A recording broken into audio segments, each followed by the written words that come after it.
50তম BCS এর preliminary পরীক্ষা স্থগিত চেয়ে হাইকোর্টে রিট করা হয়েছে। গতকাল বুধবার 4 প্রার্থী হাইকোর্টের সংশ্লিষ্ট শাখায় রিটটি দায়ের করেন।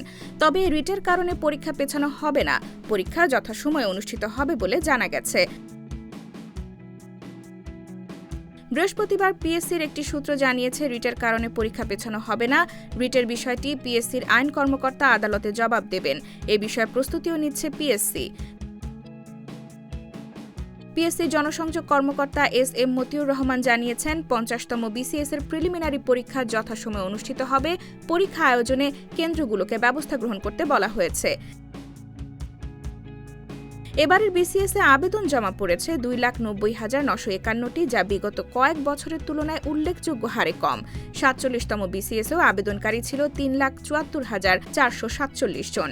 50তম বিসিএস-এ ক্যাডার ও নন ক্যাডার মিলিয়ে মোট 2,150 জনকে নিয়োগ দেওয়া হবে।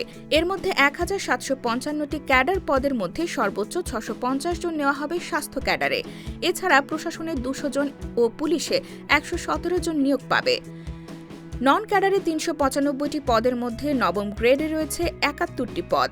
এবারের প্রিলিমিনারিতে বাংলা, ইংরেজি ও বাংলাদেশ বিষয়াবলিতে নম্বর 5 করে কমিয়ে আন্তর্জাতিক বিষয়াবলি, গাণিতিক যুক্তি এবং নৈতিকতায় 5 নম্বর করে বাড়ানো হয়েছে।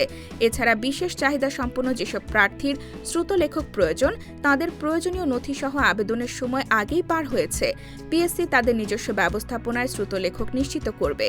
কমিশনের রোডম্যাপ অনুযায়ী প্রিলিমিনারি শেষ হওয়ার পর দ্রুততম সময়ে লিখিত ও মৌখিক পরীক্ষা সম্পন্ন করার পরিকল্পনা রয়েছে।